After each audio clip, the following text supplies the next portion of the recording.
Welcome to Happy Death Day. Okay, imagine the Wild West.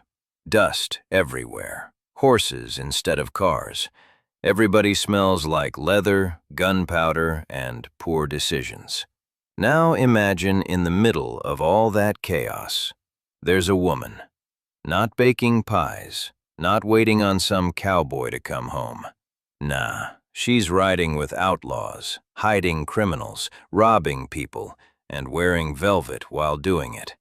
This ain't your grandma's history lesson. This is Belle Starr, the outlaw queen, the drama magnet, the only woman who looked at the Wild West and said, "Yeah, it's time for a woman's touch." Belle Starr wasn't born Belle Starr. Her real name? Myra Maybelle Shirley. Yeah. That name sounds like she should be hosting a tea party, not harboring criminals. She was born in Missouri in 1848 into a well-off family.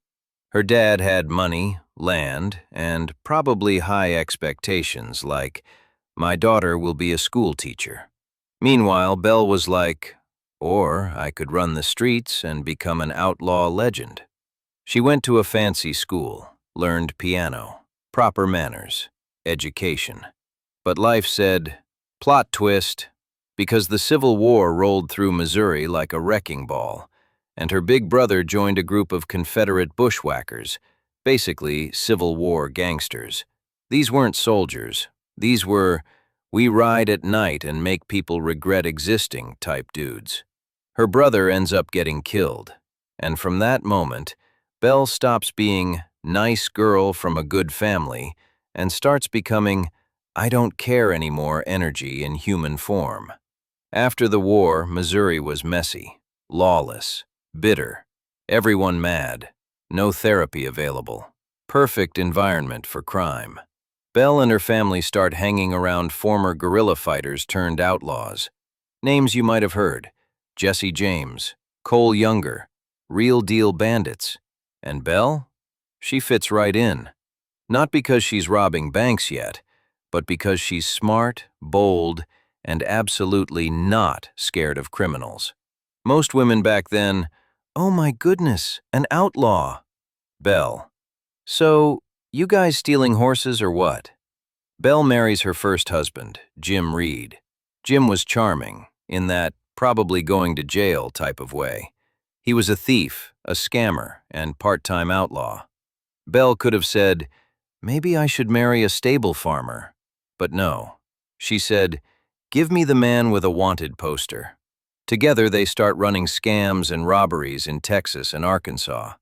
Belle becomes known for riding side saddle, armed, dressed fancy like she's headed to a ball, except the ball is a crime scene. But Jim gets deeper into crime, gets wanted by the law, and eventually, he gets shot and killed in 1874. Belle is now a widow. Most widows cry, grieve, stay home. Belle: "Welp, time to upgrade my outlaw resume." After Jim dies, Belle doesn't go straight. She goes full legend mode. She moves into Indian Territory, modern Oklahoma, which back then was basically no rules, no cops, good luck everybody. She marries again, this time to a Cherokee man named Sam Starr. And this right here? This is when Belle Starr officially becomes outlaw royalty. Because now she's sheltering criminals, storing stolen horses, helping fugitives hide, possibly planning robberies, and still dressing like she's headed to a photo shoot. Belle had style. Velvet riding outfits, fancy hats, guns on her hips. She looked like she robbed people, then went, "Hold on, someone snap a pic real quick." By the 1880s, Belle Starr is famous. Newspapers call her the Bandit Queen, and the US government is like, okay, this lady is doing too much. She and Sam Starr get arrested for horse theft. Now listen, back then, stealing a horse wasn't like stealing a bike. A horse was transportation, survival, your Uber, your truck, your everything. Steal a horse and people got mad. Belle goes to prison. Yes, the outlaw queen did time. She served about 9 months, And you know she walked out of prison like, "That's it? Y'all need better security." Sam Starr gets into a gunfight in 1886. And shockingly, a man who lives by crime dies by crime. Who could have predicted this? Belle is widowed again. At this point, if you're dating Belle Starr, you should probably update your will first. Belle marries a third time, because apparently her type is criminal, dangerous, likely to die soon. His name was Jim July. This one's quieter, less flashy, but Belle is still tied to outlaw life. Even in her late 30s and early 40s, she's still riding armed, still associated with stolen horses, still linked to criminals. She never really left the game. She just changed teams occasionally. Here's where things get wild.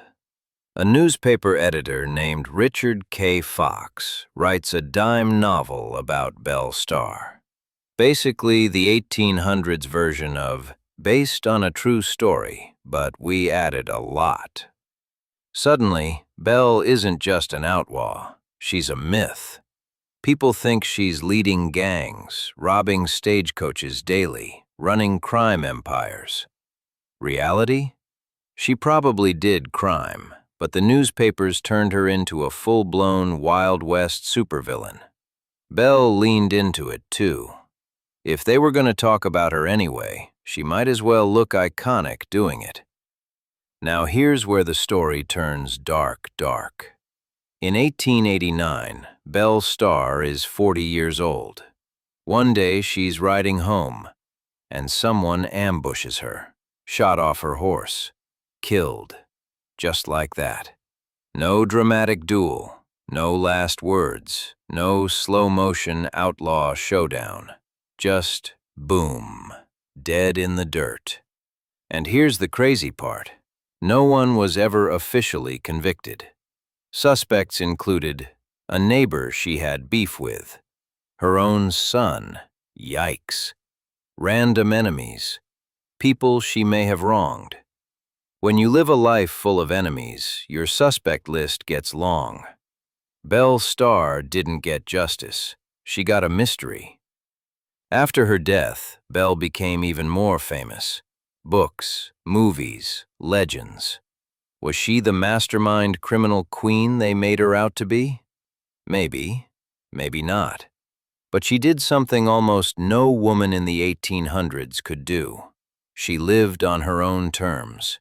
Not quietly, not safely, not politely.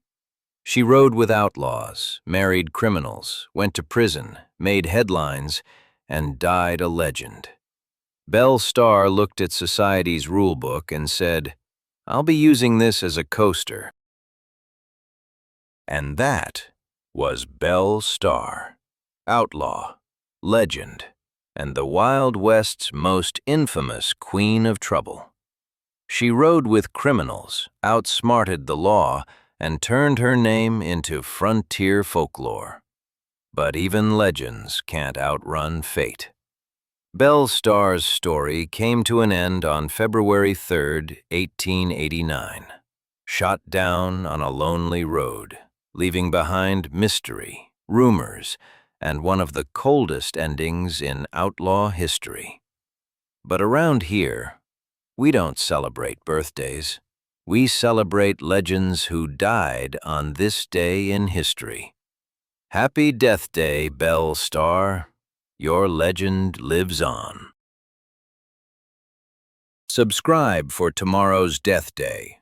And remember, death is guaranteed. History is optional.